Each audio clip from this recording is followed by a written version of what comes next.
Hello, and welcome to today's Best of 3 Historic deck tech and gameplay video. The deck in question today is Historic Shrines. Now, this deck is pretty self-explanatory, honestly. It is a Bant-based deck that focuses around the existing two cycles of shrines that we got, one from an old Historic Anthology, and the M21 Sanctums, which also count as shrines. And Sanctum of All, the card we're looking at now, is the payoff card for shrines in the format. It's basically Wooburg, or one of each color. And like all the shrines, they are legendary. And it says at the beginning of your upkeep, you can search your library or graveyard for a shrine card, put it on the field, and if you search your library, you gotta shuffle. And a nice little gravy on top ability of Sanctum, besides the aforementioned tutoring for shrines, is if you control 6 or more shrines, triggers from shrines triggered an additional time. Now, I'll just briefly kind of try and blitz through all the shrines because there's a lot of them, and in no particular order. We'll just start from high cost to low cost. We have 2 Hondens of Life's Web. Pardon. A shrine that at the beginning of your upkeep we make 1/1 colorless spirits for each shrine we control. Honden of Seeing Winds is a 5 mana. At the beginning of our upkeep, we draw a card for each shrine we control. Honden of Nice Reach is 4 mana. It's black, 3 in a black. For at the beginning of an upkeep, an opponent discards a card for each shrine. The Sanctum of Clear Waters is a 3 in a blue. For at the beginning of your pre-combat main, you can draw X cards, where X is the number of shrines, and if you do, you discard a card. We have 2 Honden of Cleansing Fires, which is at the beginning of your upkeep, you gain 2 life for each shrine. We have 2 Sanctum of Fruitful Harvest, which is 2 in a green. For at the beginning of your pre-combat main phase, you can add X mana of any one color, where X is the number of shrines you control. We have 1 Sanctum of Shattered Heights, 2 in a red for a shrine where you can pay 1, discard a land or a shrine, and then you ping a creature or walker for X, where X is your shrine. We only run 1 simply because it's kind of a redundant effect and oftentimes isn't as good as the Honden of Infinite Rage. Again, 2 in a red for a shrine that at the beginning of your upkeep, the Honden, or Infinite Rage basically, deals damage equal to the number of any targets. So oftentimes it can basically do what a Sanctum wants to do. The only advantage of a Sanctum of Shattered Heights is instant speed. We have 2 Sanctum of Stone Fangs, which is 1 in a black, where at the beginning of your pre-combat main, each opponent loses X, you gain X, with X being the number of shrines. And we run 2 copies of Sanctum of Tranquil Light. It's just a 1 white mana for 5 and a white, air quote. You can tap a creature, and it costs 1 colorless less for each shrine we control. Now, some of these are pretty obvious. Again, Sanctum is a tutor, also helps you build value. Honden makes dudes for either blocking or beating down. Both the blue Hondens are just card draw. Black Honden is for disrupting the opponent's hands. That's always nice to mess with their value. Honden of Infinite Rage and the Sanctum are kind of for board control, though the Infinite Rage can go and target the face. Fruitful Harvest is just nice mana fixing, because we are technically a 5-color deck, though we are a base Bant deck. The Sanctum of Stone Fangs is a nice way to kind of, against more aggressive decks, or really any deck, honestly, it's a way to kind of, well, let me reword that. Stone Fangs is good because against aggro matchups, it can help to kind of recover your life total, and against control decks, it can help, or more controlling decks, it can help give you a way to go over the top of an opponent. Since you can't even, and it's because it's each opponent, you can't like ley line to get hexproof and get out of it. And the Sanctum is a nice creature control mechanism. And of course, with all of the shrines, they get better with all the other shrines we get, which is compounding value. This is basically as a very pure like mid-range value kind of deck. We have some support cards which we'll go over. We run 2 Golos Tireless Pilgrim simply because it's 5 colorless. It allows you to look for any land, and it is important that it says any land because we have some weird like dual lands, so it's nice to get those if you need to, and we can also dump a lot of mana into it to impulse 3 and then just play them for free. Run 1 Settle the Wreckage because with the banning of Uro, and this is a good thing, a lot more aggro decks can exist in the format, so we want to have 1 Settle main board. We run 2 Idyllic Tutors as essentially as a tutor for any of the other shrines, seeing how all of the shrines are enchantment cards which Idyllic Tutor looks for. The reason why we only run at most 2 of any shrine is because they're all legendary, and we want to avoid some dead draws if we can.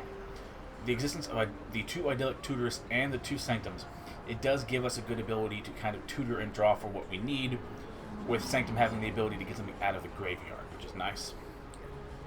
We also have 4 Growth Spirals and 4 Explorers as ways to cycle the card and play an additional land, which is nice. We do like a bit of ramp, though we're not afraid to sideboard a couple of these out in game 2 if need be. Heroic Intervention because as we're a good value deck that's pretty vulnerable in the first few turns. Like before like turn 5 we're really vulnerable to getting disrupted by having our stuff blown up and stuff. We really get dumpstered by things like Thought Seizes, but if we can manage to survive that turn 4 and 5 and like get a couple pieces going, it's usually enough compounding value to where we can pivot and recover. Sideboard, again, is a base Bant list. We have 4 Simic Shock lands, 4 Selesnya Shock lands, 2 of Simic Temples, and 2 of the Selesnya Temples. They're nice simply because we are a slow, grindy kind of mid-range value deck. We don't mind taking a turn off, air quote, to scribe one, as well as if we need to, with a Golos, we can actually pick up a temple to scry and curate draws. We have 3 Fabled Passage as a way of fixing for colors. In a 5-color deck, it's basically super important to have at worst a Terramorphic Expanse and at best a basic fetch land. We run 1 copy of Reliquary Tower because in my testing in the few days that lead up, or the couple of days that I take with the deck, with the 2 blue Hondens, the 2 blue shrines giving us a little card draw, we can very easily start losing things to hand size. And we prefer not to do that, but we only need 1. Any more is overkill. Now we run 2 plains, 2 islands, and 2 forests, because again we are a base Bant deck, but we do run 1 mountain and 1 swamp, so we're able to get online the red shrines or the black shrines if we need to, where the Sanctum of Fruitful Harvest can also help pay for how do I word this? The Fruitful Harvest can help to kind of fix our mana, seeing how none of the red or the black shrines have any more than 1 mana pip of their associated color. So the Fruitful Harvest by itself can help fix, for of course any land, but at minimum the black and the red of the deck. Now we shall go on to the sideboard really fast.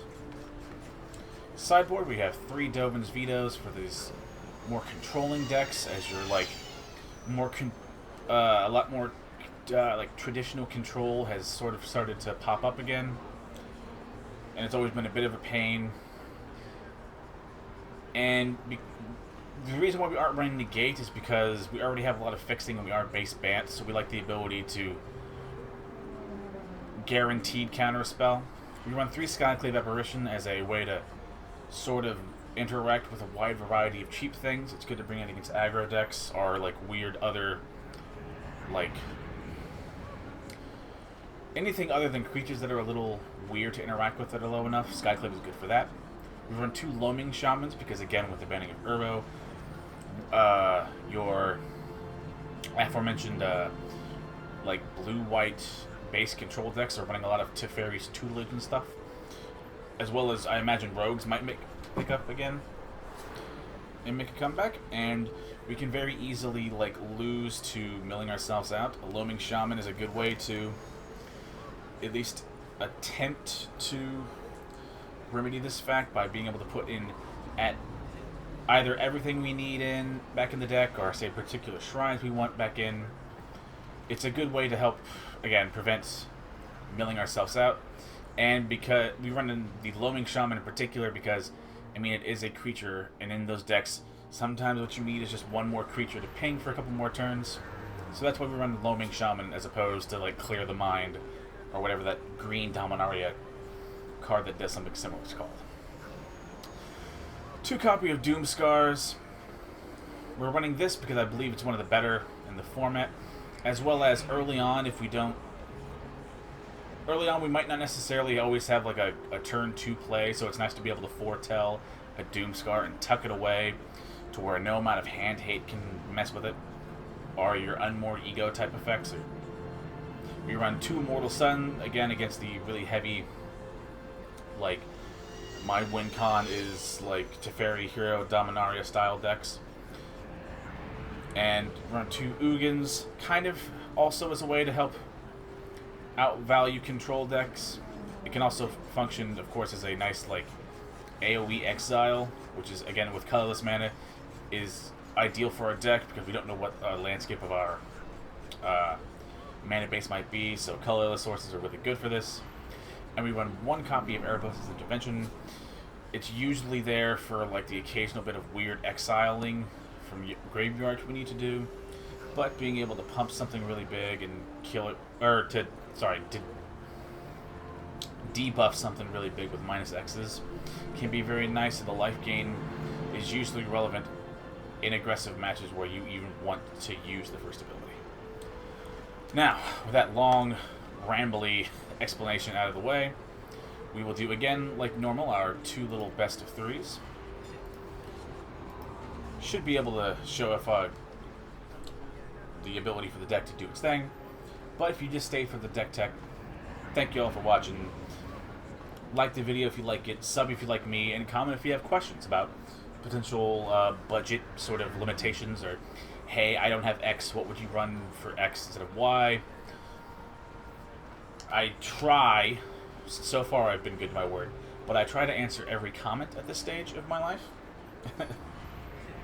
So yeah, and if you're here sticking around for the games, thank you also.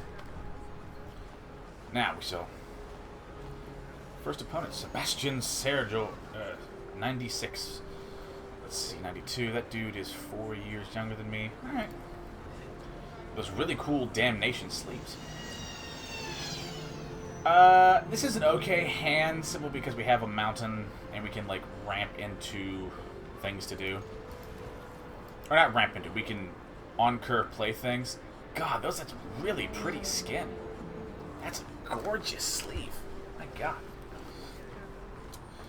Anywho, we'll play a Temple of Plenty on turn 1, because again, we are a slower deck, so we don't really mind taking a turn off. We'll go ahead and keep a settle, since we don't know what exactly our opponent is playing. Although aggro decks don't historically run, or shouldn't really run, temples. Let's play a Mountain and pass. Next turn we'll Infinite Rage, if nothing else. We're not going to Infinite Rage. He takes the Infinite Rage, right? This is one of my points earlier that, like, this deck absolutely gets eaten alive by hand hate. It's nice to be able to,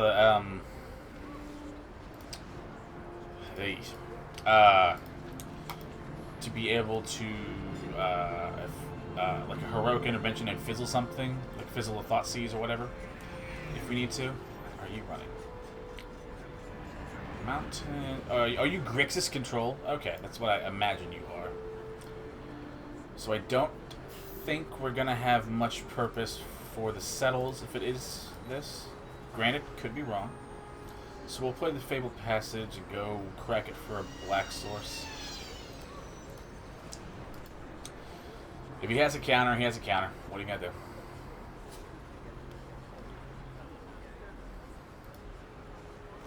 Stomping or maybe a Brazen Borrow? Okay, that's really annoying, but that's fine. I mean, we didn't draw a land, and that sucks. But I think we just, yeah, try the Stone Fangs again. Oh my god, a rewind. Alright, I mean, it's a spicy meatball. Really, behold the multiverse. Oh, it's on, yeah, right, my end step. Alright, alright. I fucking hate Kefnet, though. That card actually sucks. We'll go ahead and... Okay, we have... We'll play a Golos... White, blue, red. We'll count that as a green, so we'll go Golos and get a... Plains.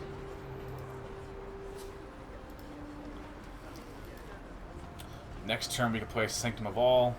Maybe try and match them. Try and go toe-to-toe to value. Or toe-to-toe against our opponent's value engines. We'll just go ahead and play the Sanctum. It probably eats a counterspell. Or he has another Brazen Borrower. Hi, Carmel. Yeah, do you want to come hang out with Dad? Your sissy's usually the one that likes to insert herself in these situations.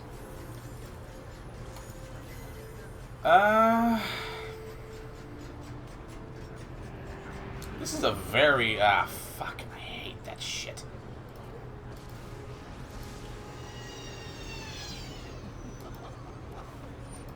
Can I mute Planeswalkers? Because fuck me, Ashiok's really annoying.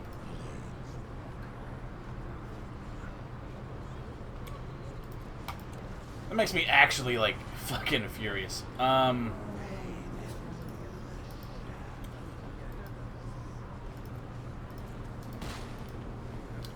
So we're gonna try and probably bring in... Again, we just literally have to try. We lose this game one almost all the time. I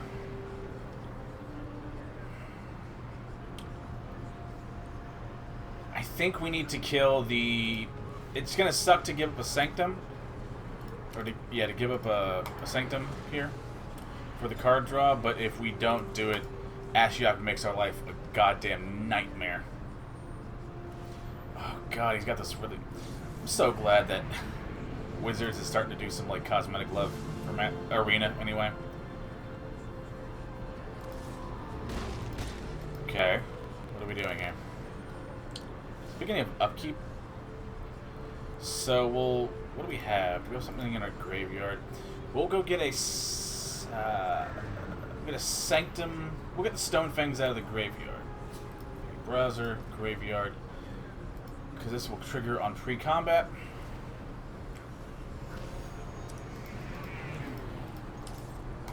He swings with 4, 5, 6, 7 next turn. So we don't die immediately. So there's that. We have to play the Settle next turn. If he has a counterspell, we just have to make him have it.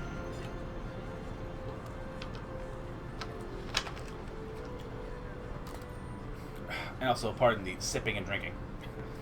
I'm a thirsty boy, and I work better with the carrot than the stick. Again, if he has it, he has it. We just gotta make him use it. And even then, we don't die immediately. I think we might... Maybe... Oh, did he have another bounce? Another, like, whatever the fuck it's called? Oh, fucking ridiculous. What an absolute shit show. I think that actually kills us. I think we just need to... Let's see what we can play. Are you... It's brutal. That's fine. Again, we lose that game one all day long. We're going to try and bring in the aforementioned control pieces. Bring in some Dovins. We'll bring in, like, yeah, honestly, Immortal Suns and Ugins. He does run some creatures, so we'll keep the Sanctum in. Probably get rid of one of the Rages. Get rid of... Let's see. Hi, Carmel. Hello. Coming. I know. You don't usually bug Dad during these. You know, Tato. Dad loves baby. Honestly, Life's Web is probably not that good, and we can get rid of one Golos. Got 2 more cards. Might cut one of the Blue Hondens and maybe a Cleansing Fire. Hi, honey. Well, I know. Your daddy's brown sugar baby. Oh, I love you.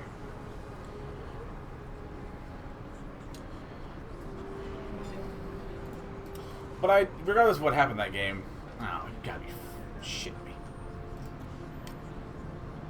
Okay, that's technically better. Isn't that right, baby Carmel? We'll go ahead and get rid of the Life's Web because it's the highest cost card. But yeah, I'd like to think at least, if nothing else, that game one did kind of show what we're wanting to do. But yeah, we'll Temple on turn 1 and just actively look for lands of any color. Especially with a tutor in our hands, or with an idyllic tutor in our hands, we don't need to worry as much about that. Oh, come on, game. Don't do this to me. Please don't do this to me. A little thing for reference. If I miss, like, 3 land drops, oh, thank God, in a row, I don't usually, like, just sit there and deal with it. Hi, I'm here with your sister. I love you drastically. It's alright, your sissy does not like when she wants cuddle times and you're already here. Honestly, does this work like I think it does? Permanents you control... Okay, so that doesn't work like I think it does. Which is fine. Honestly, you might actually take the Sanctum, the blue shrine here. But that's fair. Taking the tutor is alright. Okay. I give it one more turn of not hitting a land drop.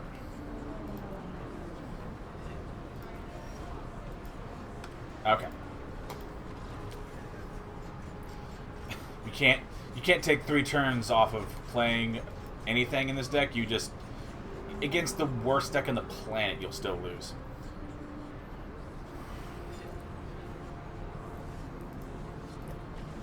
We'll just go straight to the next one. Might as well.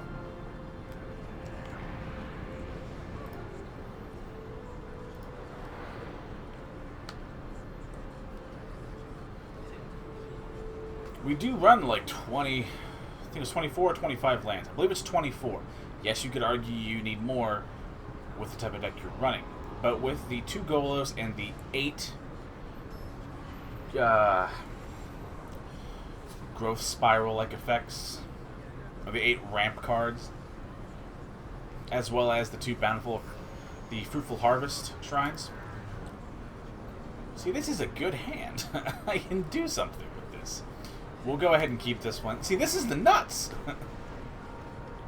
Well, Fabled Passions on 1, looking for a black source.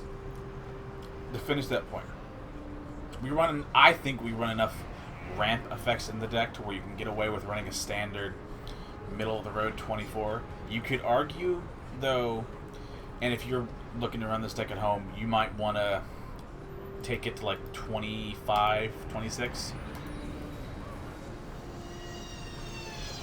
I leave that one to, you know, personal exploration, or your own personal exploration at home. See what our opponent does. Plays a... Is it Pathway? Again, Breeding Pool, playing the Sanctum. That is the Is It one, right? Yes. I guess we will, depending on what we draw. Another, what, Grixis control list? Because that's the only Grixis that floats around, really. Oh, that's a good one. We die to this deck. He has to really break. Oh, thank God.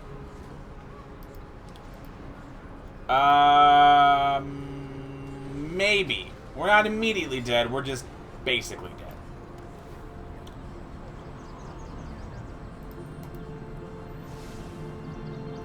I don't like that one, but I can work with that one. Oh, fucking life is brutal sometimes. Okay, gonna get the Infinite Rage up.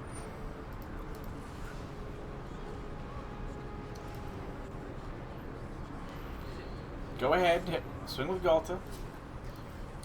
This is honestly, like, if you just have 4 Tybalt's Trickery and, like, even, yeah, those, that Ugin's Conjurant is a fantastic budget alternative, by the way, if you're looking to run this deck.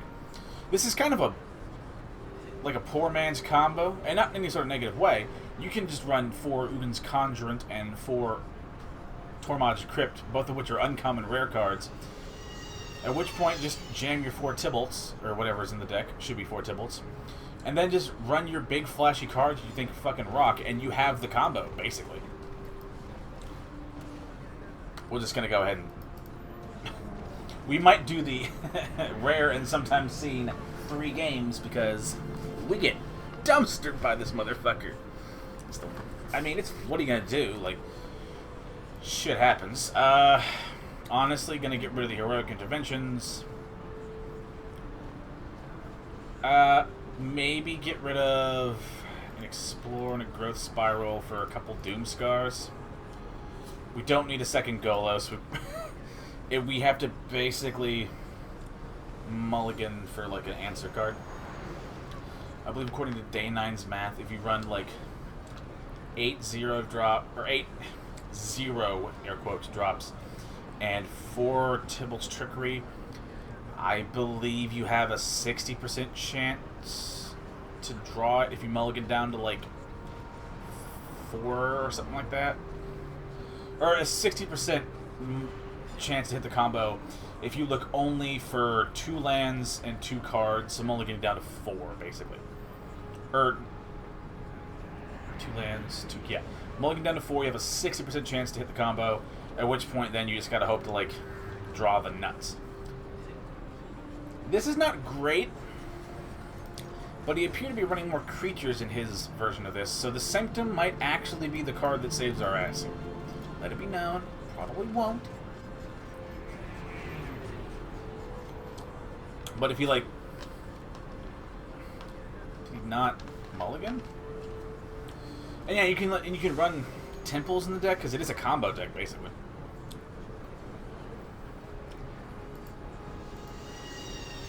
Yeah, it's a Sanctum. I'm running Shrines, and you're running Tybalt's Trickery.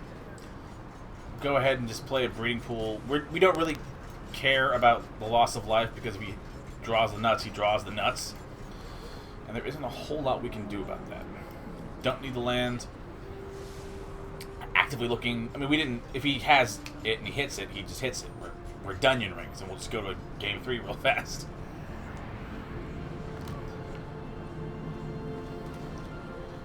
Alright. Rolling the dice.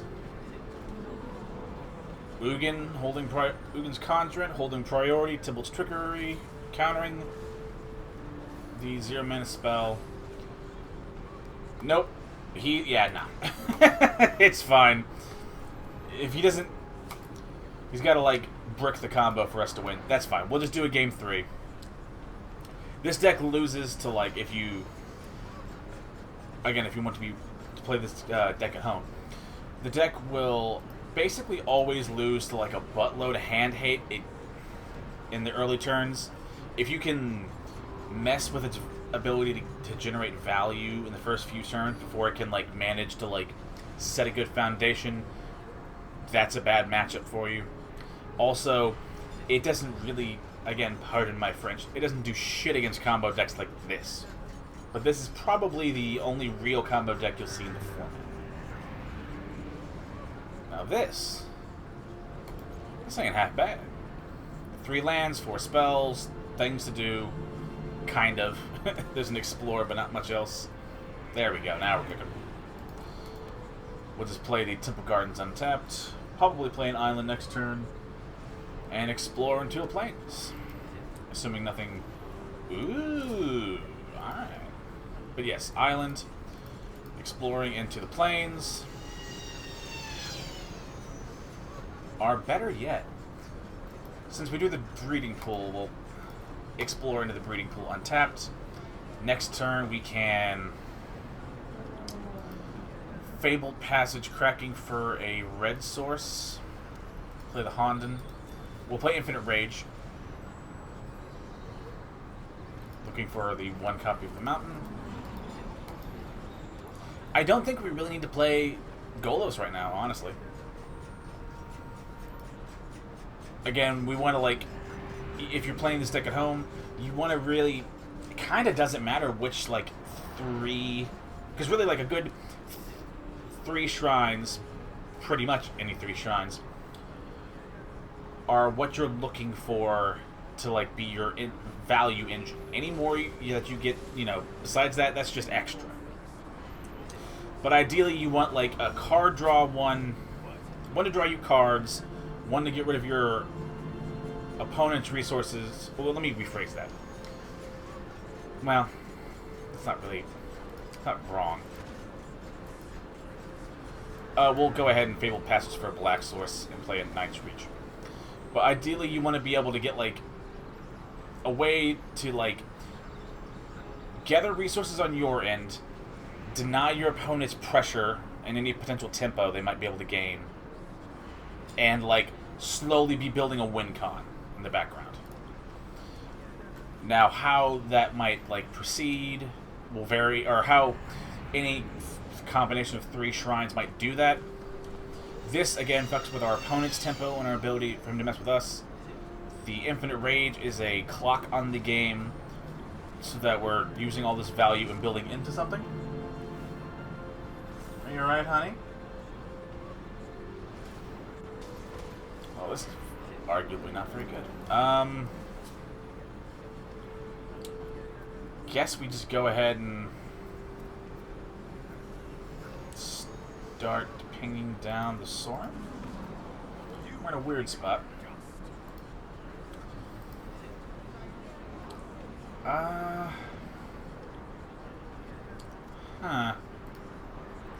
What is our opponent playing? I think we'll just play a Plains, and then we'll Cleansing Fire. Again, messing with our opponent's tempo, keeping us alive, putting a clock on the game. Now he's got a lot of lifelink, so... Ooh! Some sort of Orzavi life gain, but weird sort of tax effects. You're a man after my own heart. We will go ahead and play the Golos this turn and look for a Reliquary Tower.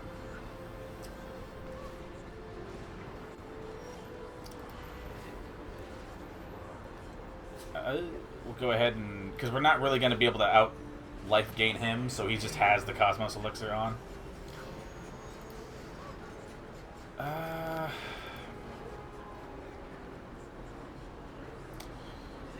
think we'll... hang on, let me do this like this here. We'll Golos, search our library for the Reliquary Tower so we can start to build on some card advantage. And now we'll just kind of sit.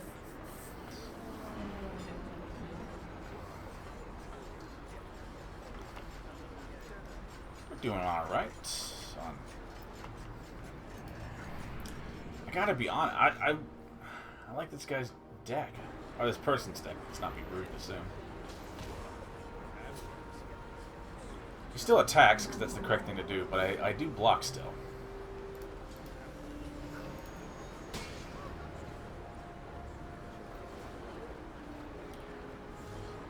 course, anything he draws off of the Cosmos Elixirs is immediately getting chucked. Now we can start pinging Soren for 3, and as a result, put a real dent into what he can...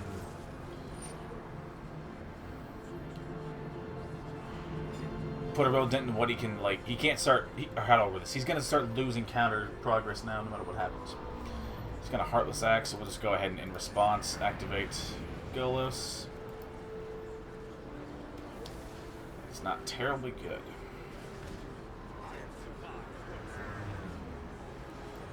Go ahead and get a Sanctum of Bountiful Harvest. Play the Breeding Pool. We already have 1 Knight's Reach, so we don't need a second.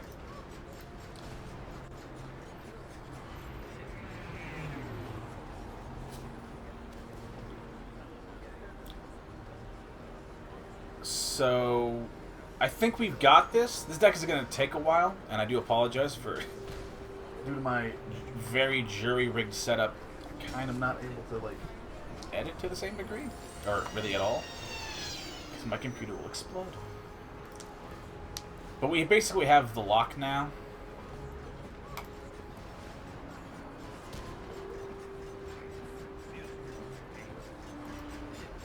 We'll add a bunch of blue mana, play a Plains, get the first Honden out. Honestly, get the second one out. And I don't think he can win. Unless he main decks like a Cleansing Nova, and even then we have Heroic Intervention for that.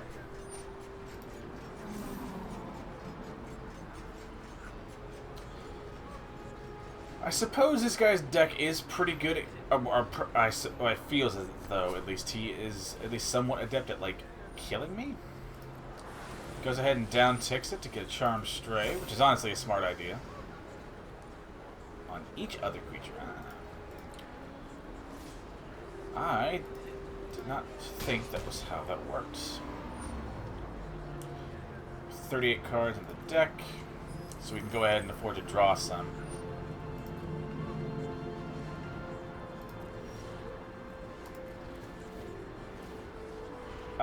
We have 5, so we'll go ahead and get rid of Baird. We're only going to draw from 1 source since we don't want to deck ourselves. There we go. I like this dude's deck. I think we'll just... maybe a couple Ugins, a couple Doomskars, and maybe some Skyclaves. Of, like, we don't need both the card draw. We have enough. Oh, we'll have enough with just 1 of each. Get rid of probably 1 Golos. Be all right. Life's Web is nice to generate blockers. We don't really need the ramp as much.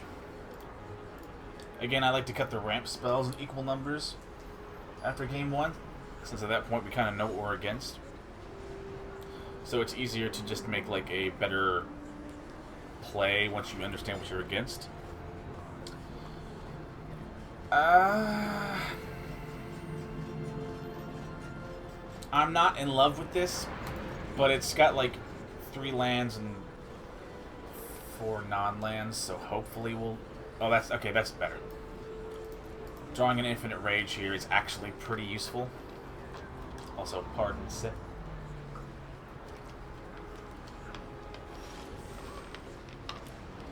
Our opponent doing here? Go ahead and Breeding Pool, untapped, and then the next turn we'll just Mountain and Infinite Rage.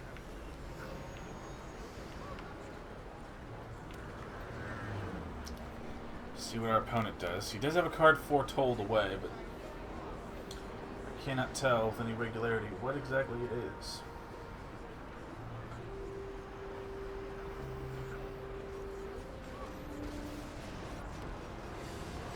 Oh. A Gideon. Oh, probably down ticks it. Or oh, nope. It's weird. Literally might as well... I mean, okay. That's weird, but that's fine. We drew a Fruitful Harvest, so we'll go ahead and play that. And then we'll probably just play a Swamp and then Rage next turn.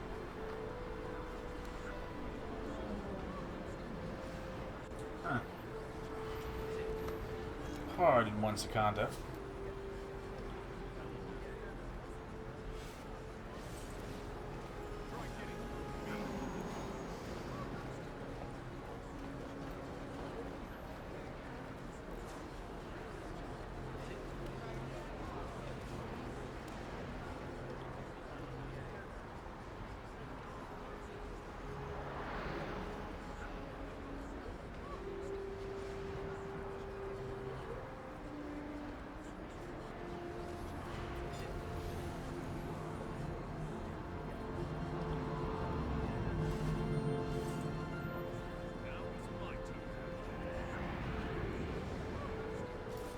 Pardon that.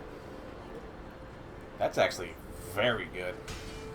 I mean, luckily we still have the thing. This doesn't work, right? It does prevent it, correct? That's very good. Playing on a white source. I think we'll just Skyclave here. Getting rid of the Giddy. Again, apologies. I'll be a little quiet here, but I'll play the deck so you can at least see what's going on.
Sorry about all that. We have some real life issues.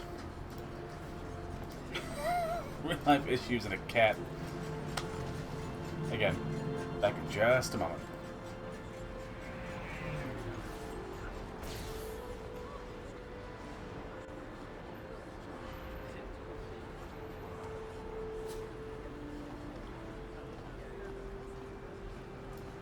I do believe, though, we more or less have the lock in place.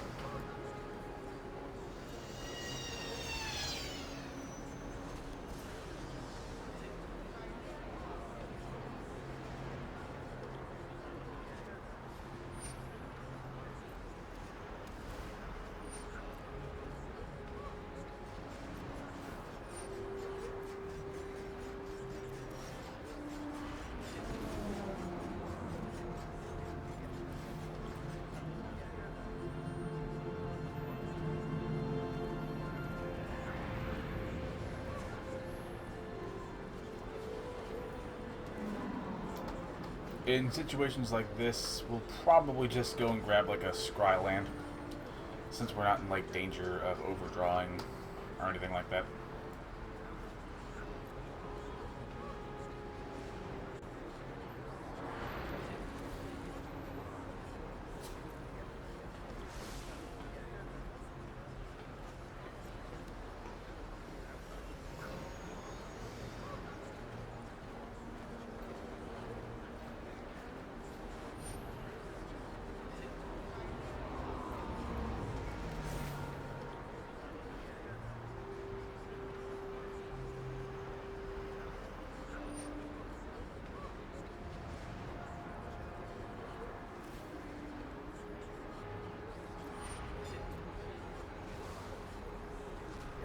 Totally didn't misplay that at all.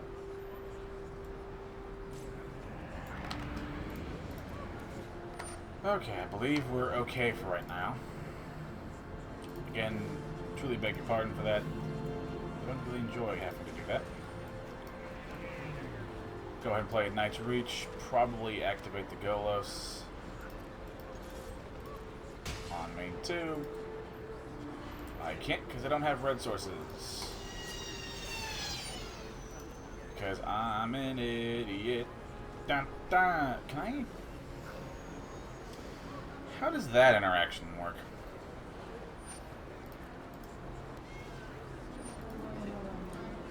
I don't know which one applies first, if it's the Chapter 2 of Elspeth Conquers Death, or my Golos takes priority.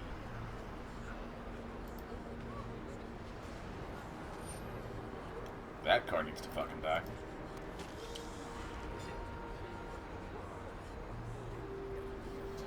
I do like this guy's deck, though. Credit given where credit's due.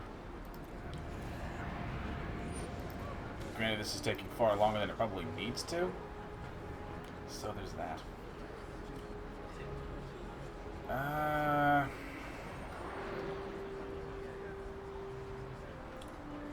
come on, opponent. You have 1 mana. What could you possibly be holding on? Maybe DC? Maybe DC. That's my only issue with life gain decks, is they take for fucking ever. There we go. Oh, we actually had a 1 mana spell. Fuck me, I stand totally correct. I was just being a smartass.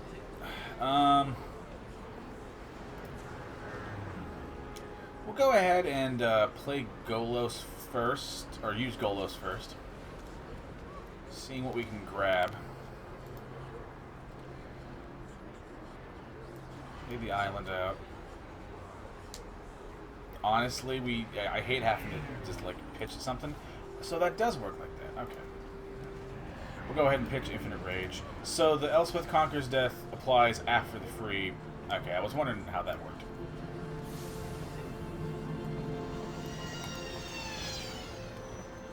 I don't really mind losing the Golos right now. We've basically got it. Just get back a Golos, but he can't really do much with it. Maybe a Vengeful Reaper or a Veto, but again, we've basically got this. It's just as how long our opponent wants to like stick around.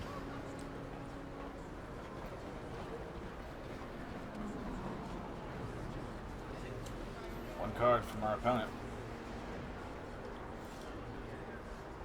Let's see. We can discard some cards and make a bunch of dudes. Go ahead and add 3 white. We'll Skyclave his Veto, and that will probably be the game. Good game. Good game. And that was today's best of 3 deck tech video. Deck tech / gameplay video on 5-color shrines in Historic. I'll go ahead and give a few seconds at the end for the deck to play out. Actually, better yet, we'll open a pack. And then we'll do this. But yes, if you liked me, go ahead and... Or if you like me, you can sub to the channel. I try to make at least a couple videos a week. Hi, cat. I kind of can't deal with your shit right now. And if you like the video in particular, give it a like. Also, if you have any questions about sort of like, again, budget or like card substitution kind of questions, I do try and answer those whenever I see them in the comments. Or even if you just want to, say something nice and polite, shout-outs, stuff like that. Isn't that right, sweet child of mine? Who's very sweet and very annoying to the gut dud. Anywho, thank you all for watching. I gave a couple seconds for the video, or for the deck list to stick around on screen. But other than that, have a great day. I'll see you in the next video. Bye-bye.